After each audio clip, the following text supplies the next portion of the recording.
ముందు ఒకసారి పీసీఆర్ ఆ డాక్యుమెంట్ ఒకటి ప్లే చేయండి.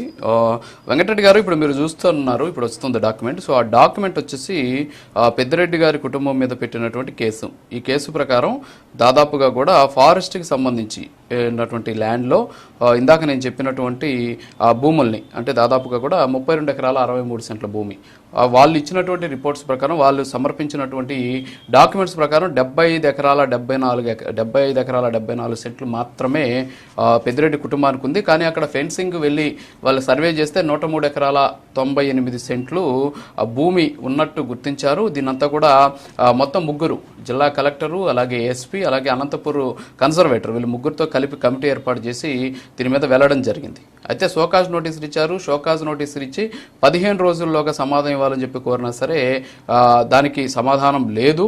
సో ఈ నేపథ్యంలోనే కోర్టుకి వెళ్ళడం, కోర్టు ఏమో చట్ట ప్రకారం చర్యలు తీసుకోండి అని చెప్పేసి మధ్యంతర ఉత్తర్వులు ఇవ్వడం. సో ఇదంతా కూడా మనకు ఆ డాక్యుమెంట్లో కనిపిస్తుంది. అసలు ఈ భూమి ఎలా వీళ్ళకి వచ్చింది అనేటటువంటి అంశాలన్నీ కూడా అందులో చాలా స్పష్టంగా ఉన్నటువంటి పరిస్థితి. 1964లో ఈ భూమి వచ్చేసి రిజర్వ్ ఫారెస్ట్ బ్లాక్లో ఉందని చెప్పేసి కుప్పుస్వామి ఆయన ఒక ఆయన, అలాగే దేశి వెంకటరెడ్డి ఆయన ఇద్దరు పిటిషన్లు వేశారు. 1965లో ఫారెస్ట్ సెటిల్మెంట్ ఆఫీసరు మొత్తం వాళ్ళ క్లెయిమ్ని అంగీకరించాడు. 75 ఎకరాల 74 సెంట్ల భూమికి సంబంధించి రిజర్వ్ ఫారెస్ట్ నుంచి మినహాయించడానికి అంగీకరించారు. 1966లో అసిస్టెంట్ సెటిల్మెంట్ ఆఫీసరు 75 ఎకరాల 74 సెంట్ల భూమికి రైతువారీ పట్టాన్ని జారీ చేశారు. 1968లో Mangalampeta reserve forest gazette notification జారీ చేసి అందులో ఈ 75 ఎకరాల 74 సెంట్ల భూమిని ఒక ఎన్క్లోజర్గా అంగీకరించారు. ఆ తర్వాత 2000-2001 సంవత్సరంలో ఈ 75 ఎకరాల 74 సెంట్ల భూమిని పెద్దిరెడ్డి మిథున్ రెడ్డి గారు, రామచంద్రారెడ్డి గారు, ఇందిరమ్మ గారు, అలాగే ద్వారకానాథ్ రెడ్డి గారు వీళ్ళు కొనుగోలు చేశారు. ఆ తర్వాత అది 103 ఎకరాల 98 సెంట్లు అయింది. ఈ మధ్యలో ఉన్నటువంటి 32 ఎకరాల 63 సెంట్లు కబ్జాకి గురైంది. సో దీని ప్రకారం మేము కేసు నమోదు చేశామని చెప్పేసి మన ముందు కనిపిస్తున్నది ఆ రిపోర్టు, అంతేకాకుండా ఎఫ్ఐఆర్ కాపీ అది. సో దీని మీద మీరేం చెప్పొస్తారు? రాజుగారు, ముందుగా మీకు ప్యానెల్లో ఉన్న అందరికీ అట్లానే ప్రైమ్ లైన్ ప్రేక్షకులందరికీ నమస్కారాలు. ఒకటేంటంటే వాళ్ళు ఏం ఆరోపణలు చేస్తున్నారో కనీసం సోయి అన్న ఉందా అని అడుగుతున్నా. అంటే నా లాంగ్వేజ్ లో అడుగుతున్నా. ఎందుకు మొన్నటిదాకా వాళ్ళు చేసిన ఆరోపణ ఏంటి? పెద్దిరెడ్డి గారికి అసలు అక్కడ అటవీ శాఖ పరిధిలో భూమి ఎట్లా వచ్చింది, 1 ఎకరా కూడా భూమి రావడానికి వీలు లేదు, అదంతా అటవీ శాఖ భూమి అన్నారు. ఇది సంవత్సరం క్రితం చేసినటువంటి ఆరోపణ. ఈనాడు అనేటటువంటి ఒక పేపర్ లో పెద్దిరెడ్డి గారి అటవీ భూమిని ఆక్రమించేశారని ఒక పెద్ద హెడ్డింగ్ పెట్టారు. పెట్టంగానే తెల్లారే పవన్ కళ్యాణ్ గారు ఆ వార్త చూడంగానే పొద్దున్నే పేపర్లో ఆ రోజు సాయంత్రమే దీని మీద విచారణకు ఆదేశం చేశాడు. ఇది 75 ఎకరాల భూమికి సంబంధించిన ఇష్యూ వాళ్ళు చెప్పేది. ఇప్పుడు 103 ఎకరాలని మళ్ళీ ఇప్పుడు ఈ రోజు మాట్లాడుతున్నారు. పెద్దిరెడ్డి గారికి అక్కడ కేవలం 75.74 ఎకరాలు మాత్రమే ఉంది. 103 ఎకరాలు దాని పక్కన మిగిలిన భూములకు మాకు సంబంధం లేదు. రెండో అంశం, అక్కడ పెద్దిరెడ్డి గారితో పాటు అనేక మంది రైతులకు కూడా భూములు ఉన్నాయి. Point number 1. ఇది 1968లో అటవీ శాఖ జారీ చేసింది 75.74 ఎకరాలకి పట్టా భూమి అని చెప్పి. అప్పటికి పెద్దిరెడ్డి గారు అసలు రాజకీయాల్లోనే లేరు. సో పెద్దిరెడ్డి గారికి 1968లో భూమికి సంబంధం లేదు. ఆయన భూమి కొనుక్కుంది చంద్రబాబు నాయుడు గారు ముఖ్యమంత్రిగా ఉన్నటువంటి 2000-2001 సంవత్సరంలోనే ఆ భూములు కొనుక్కున్నారు. డాక్యుమెంట్ నెంబర్ 23-4/62,000 విస్తీర్ణం 15 ఎకరాలు. డాక్యుమెంట్ నెంబర్ 1/2001 విస్తీర్ణం 10 ఎకరాలు. డాక్యుమెంట్ నెంబర్ 23-45/2000 విస్తీర్ణం 11 ఎకరాలు. డాక్యుమెంట్ నెంబర్ 139/2001 విస్తీర్ణం 18.94 ఎకరాలు. డాక్యుమెంట్ నెంబర్ 23-47/2000 విస్తీర్ణం 10.80 ఎకరాలు. డాక్యుమెంట్ నెంబర్ 2/2001 విస్తీర్ణం 10 ఎకరాలు. మొత్తంగా 75.74 ఎకరాల భూమి మాత్రమే పెద్దిరెడ్డి రామచంద్రారెడ్డి గారు, అలానే మీరన్న ఇందిరా గారు, అలానే ద్వారకానాథ్ రెడ్డి గారు, మిథున్ రెడ్డి గారి నలుగురు పేరు మీద 75.74 ఎకరాలు భూమి ఉంది. ఇది అటవీ భూమి కాదు. ఇది వాళ్ళు రైతుల దగ్గర నుంచి కొనుగోలు చేసినటువంటి భూమి. చంద్రబాబు నాయుడు గారు ముఖ్యమంత్రిగా ఉన్నప్పుడు రిజిస్ట్రేషన్ అయినటువంటి భూమి. Point number 1. దీని మీద వెంకటరమణారెడ్డి అనేటటువంటి ఒక వ్యక్తి కిరణ్ కుమార్ రెడ్డి గారు ముఖ్యమంత్రిగా ఉన్నప్పుడు గవర్నమెంట్ కంప్లైంట్ చేశాడు. కిరణ్ కుమార్ రెడ్డి గారు అంటే పెద్దిరెడ్డి రామచంద్రారెడ్డి గారికి యాంటీ. సో పెద్దిరెడ్డి రామచంద్రారెడ్డి గారికి వాళ్ళకి వైరం ఉంది ఎప్పటి నుంచో.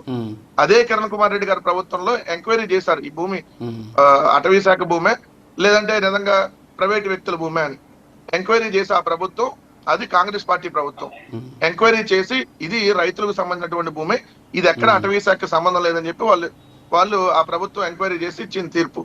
2, చంద్రబాబు నాయుడు గారు పవన్ కళ్యాణ్ గారు కలిసి ఉన్నటువంటి గవర్నమెంట్ లో 2014 సంవత్సరంలో ఏదైతే అదే వెంకటరమణారెడ్డి అనే వ్యక్తి మళ్ళీ చంద్రబాబు నాయుడు గారి ప్రభుత్వంలో కంప్లైంట్ చేశాడు, ఈ భూమి మీద నాకు అనుమానాలు ఉన్నాయి రెండోసారి చేస్తే. చంద్రబాబు నాయుడు గారి ప్రభుత్వం ఎంక్వైరీ చేసింది, చేసి పెద్దిరెడ్డి రామచంద్రారెడ్డి గారి కుటుంబానికి సంబంధించినటువంటి భూమి, దీనికి అటవీ శాఖకి సంబంధం లేదని చెప్పి చంద్రబాబు నాయుడు గారి గవర్నమెంటే ఇచ్చింది ఆల్రెడీ తీర్పు. వాళ్ళే ఎంక్వైరీ చేసి ఇచ్చారు. మళ్ళీ దాని తర్వాత ఆయన కోర్టుకి వెళ్ళాడు. కోర్టుకి వెళ్తే కోర్టు కూడా చెప్పింది ఆల్రెడీ 1968లోనే ఫారెస్ట్ డిపార్ట్మెంట్ మాకు సంబంధం లేదని ఇచ్చింది, ఫారెస్ట్ డిపార్ట్మెంట్ కి సంబంధం లేకపోతే అది ప్రైవేట్ భూమే కదా అని చెప్పి దాన్ని కొట్టేశారు. మళ్ళీ ఇప్పుడు చెల్లికి జరగాలి మళ్ళీ మళ్ళీ పెళ్లిలాగా ఏదో ఒక ఆరోపణ చేయటం, ప్రతిరోజు ఇదే గోల. ఈ రాష్ట్రంలో సూపర్ 6 తో పాటు 143 హామీలు ఇవ్వనటువంటి దాని మీద, లేదంటే పవన్ కళ్యాణ్ గారు స్పెషల్ గా మేనిఫెస్టోలో 175 నియోజకవర్గాలకి ఒక్కో నియోజకవర్గానికి ఏదైతే 500 మంది సెలెక్ట్ చేసి 10 లక్షలు ఇస్తానన్నా కానీ ఏం చర్చగా రాకూడదంటే ఏం చేయాలి?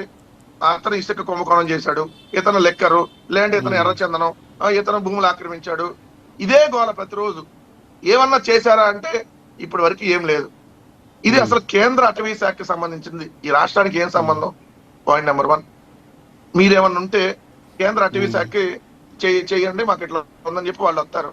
ఆల్రెడీ కేంద్ర అటవీ శాఖకి సంబంధించినటువంటి వాళ్ళు ఇది మాకు అటవీ శాఖకి సంబంధం లేదు, మీరు ఇక్కడ రోడ్ వేసుకోవచ్చు అని చెప్పి క్లియరెన్స్ ఇచ్చింది 2022 సంవత్సరంలో. ఎవరు 2022 సంవత్సరంలో principal chief conservator of forest clearance certificate ఇచ్చారు.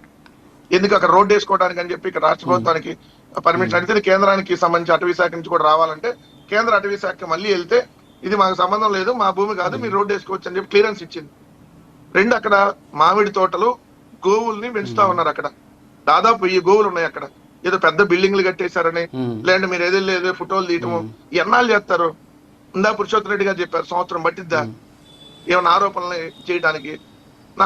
నా ఆలోచన ఏంటంటే పవన్ కళ్యాణ్ గారిని కావాలనే ఉన్న చంద్రబాబు నాయుడు గారు ఇది చేస్తున్నాడేమో, ఇదిగో ఈ అంశం ప్రస్తావించని చెప్పి పవన్ కళ్యాణ్ ని డీగ్రేడ్ చేస్తున్నాడేమో నాకు అనిపిస్తా ఉంది. ఎందుకంటే మీరే చెప్పండి, మనం అనేక డిబేట్లు అటెండ్ అయ్యాం. ఇదే పెద్దిరెడ్డి రామచంద్రారెడ్డి గారి మీద ఇదే పవన్ కళ్యాణ్ గారు చేసినటువంటి ఆరోపణలు ఏంటి? ఎర్రచందనం నేపాల్ కి స్మగ్లింగ్ చేశారన్నారు. సంవత్సరంన్నర అయింది సార్ మీరు ఆరోపణలు చేసి. జూన్ జూలైలో అధికారంలోకి వచ్చినప్పుడు చేశారు. మరి నేపాల్లో ఉన్న ఎర్రచందనం దొంగలు ఎక్కడైనా పట్టుకున్నారా? మరి ఏం చేశారు ఆరోపణ సంబంధించి? ఇసుక అక్రమంగా తరలించేశారని చెప్పి ఆరోపణ చేశారు. 40,000 కోట్లు అన్నారు. కనీసం 4 రూపాయలన్నా దానికి సంబంధించి ఏమైనా తేల్చారా? మొన్నటికి మొన్న సంవత్సరం అయింది, నవంబర్ 2024లో సీజ్ ద షిప్ అన్నారు. ఏమైంది? షిప్ పోయింది, బియ్యం పోయినాయి, పవన్ కళ్యాణ్ పోయాడు హైదరాబాద్. మరి ఎందుకు తేల్చారు? సంవత్సరం అయిద్దా? ఆ బియ్యం ఎక్కడి నుంచి వచ్చినాయి? పిఠాపురమా, మంగళగిర, తెనాల, వేమూర ఎక్కడి నుంచి వచ్చినాయి? పట్టుకున్నారా? ఏ అధికారం మీదన్నా కేసు పెట్టారా? ఏ నాయకుడినన్నా అరెస్ట్ చేశారా? తరలించినటువంటి బియ్యానికి సంబంధించి సంవత్సరం పట్టిద్దా? నవంబర్ వచ్చేసింది సార్, మళ్ళీ సంవత్సరం అయింది. మదనపల్లి ఫైల్స్ తగ్గదని అయితే మదనపల్లిలో సబ్ కలెక్టర్ కార్యాలయంలో పెద్దిరెడ్డి గారి మీద ఆరోపణలు చేశారు. మళ్ళీ అది కాదని తేలింది. సో ఎన్నాళ్ళు వరకు తప్పుడు ఆరోపణలు చేస్తారు? కల్తీ మద్యం అంటారు. కూసేపు మీరు కల్తీ మద్యం తయారు చేసి మా మీద కేసులు పెడతారు, లేదంటే మా దగ్గర మద్యం కుంభకోణం జరగకపోతే మీ హయాంలో జరిగితే మళ్ళీ మా మీద కేసులు పెడతారు. ఇదే మిథున్ రెడ్డి గారిని అరెస్ట్ చేశారు. ఏమైంది? బెయిల్ ఇచ్చేటప్పుడు కోర్టు గట్టిగా చెప్పింది, ఏమయ్యా ఆల్రెడీ 90 రోజులు దాటిపోయింది, కనీసం ఒక ఎవిడెన్స్ చూపించలేదు, ఈ ఆరోపణలు తప్ప మీరు ఏం చేయలేరా? సిట్ అంటే అవన్నీ ఆరోపణలు చేయటం అని చెప్పి ఆల్రెడీ కోర్టు మందలించి సిట్ అధికారులు మందలించి మిథున్ రెడ్డి గారికి బెయిల్ ఇచ్చింది. సో నేనేమంటున్నా, మీరు ప్రతిరోజు ఏదో కేసు పెట్టాలి. ఇందాక పురుషోత్తమ రెడ్డి గారు చెప్పింది ఏంటి? తెలుగుదేశం నాయకుడు వక్రీకరించి మాట్లాడేది ఏంటి? మీరు ఇట్లానే సజ్జల రామకృష్ణారెడ్డి గారి మీద కూడా ఆరోపణలు చేశారు. కడపలో భూములు ఏమైంది? ఇట్లానే అనేక మంది మీద ఆరోపణలు చేస్తున్నారు. ఇవన్నీ ఒట్టి ఆరోపణలు అంటే ఆయన మీద ఎందుకు చేయలేదు, ఈయన మీద ఎందుకు చేయలేదు, ఉల్టా ఈయన వక్రీకరించేటటువంటి దానిలో మాట్లాడుతా ఉన్నారు. నేను ఒకటి స్పష్టంగా అడుగుతా ఉన్నా, అసలు 2014 నుంచి 2024 దాకా 10 సంవత్సరాల గవర్నమెంట్ లో 2 గవర్నమెంట్లు ఉన్నాయి, ఒకటి మీరు ఒకటి మేము. ఎంటైర్ మొత్తాన్ని సుప్రీంకోర్టు సిట్టింగ్ జడ్జికి విచారణకి ఇద్దాం. అసలు మా హయాంలో జరిగినాయా, మీ హయాంలో జరిగినాయా, ఎవరి హయాంలో ఏం జరిగినాయి తెలుస్తారు. మేము సిద్ధంగా ఉన్నాం దానికి, ఎందుకంటే మేము ఎక్కడ తప్పు చేయలేదు కాబట్టి. భూములు ఆక్రమించిన దాని మీదో, లేదంటే మీరన్న లెక్కర ఆరోపణల మీదో, లేదా మీరన్న ఇంకో ఇసుక ఆరోపణల మీదో, లేదా మీరన్న మైనింగ్ ఆరోపణలు, ఎన్నిటి మీద ఇద్దాం. మా హయాం మీ హయాం. అప్పుడు ఎవడేంటో తెలిసింది కదా ప్రజలకి, ఎవరు తప్పు చేశాడో. మేము తప్పు చేశామా లేదంటే మీరు తప్పు చేశారనేది ప్రజలకు తెలిసింది కదా. మరి దానికి ఎందుకు సిద్ధంగా లేరు మీరు? ఇక్కడ సిఐటి సిట్ అని ఒకటి వేస్తారు, చంద్రబాబు నాయుడు ఇన్వెస్టిగేషన్, వాళ్ళు ఎవరి పేరు చెబితే వాళ్ళని అరెస్ట్ చేయటం. దీంట్లో ఏముంటది సార్? ఒక రాష్ట్ర ప్రభుత్వం వేసేటటువంటి దాంట్లో వాళ్ళు తప్పుడు కేసులు పెడతా ఉంటే దాన్ని ఎవరు నమ్ముతారు? అది నిజాయితీగా ఉండదు కదా.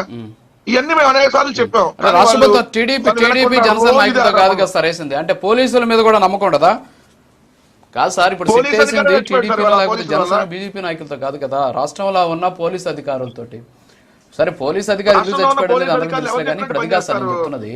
సిట్ అనేది పోలీస్ అధికారులు ఎవరు- అంటే పోలీసులు ఏ ప్రభుత్వం అధికారంలో ఉన్నప్పుడు ఆ పోలీసులు ఆ ప్రభుత్వానికి సంబంధించిన వాళ్ళు అయితే మీ హయాంలో జరిగినటువంటి అరాచకాలు ఒప్పుకుంటారా మీరు? వాళ్ళు కూడా జిట్ అనుకోవచ్చా మనం? జగన్మోహన్ రెడ్డి గారి ఇన్వెస్టిగేషన్ టీం అనుకోవచ్చా?